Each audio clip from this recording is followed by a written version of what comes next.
Hello guys, നമ്മളിന്ന് ഉണ്ടാക്കാൻ പോണത് ദോശയാണ് കേട്ടോ. ദോശ കണ്ടോ, എങ്ങനത്തെ ദോശയാണ്? നന്നായി നോക്കിക്കേ.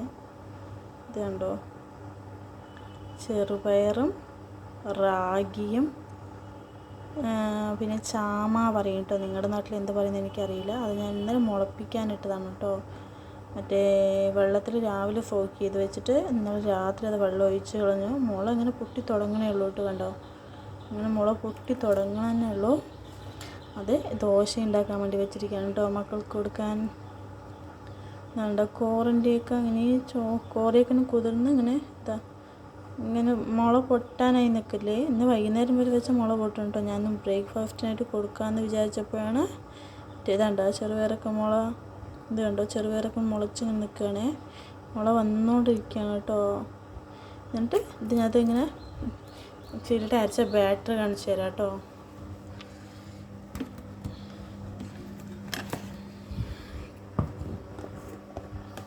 ഇതാണ് കേട്ടോ ബാറ്റർ. ഇതിന് മുട്ടയില്ലേ, ഒരു മുട്ട മിക്സ് ചെയ്തിട്ട് കുറച്ച് ഉപ്പ് ഇട്ടിട്ട് ഒരു 5 മിനിറ്റ് വെച്ചിട്ട് ഒഴിച്ചാൽ ചട്ടി ഒട്ടി പിടിക്കാതെ നല്ല ക്രിസ്പി ആയിട്ടുള്ള ദോശ കിട്ടും കേട്ടോ. അത് ഇന്ന് കൊടുക്കാമെന്ന് വിചാരിച്ചിട്ട് ഞാൻ ഉണ്ടാക്കുകയാണ്. ഉണ്ടാക്കി കഴിഞ്ഞിട്ട് ദോശയൊന്ന് കാണിച്ചു തരാം കേട്ടോ.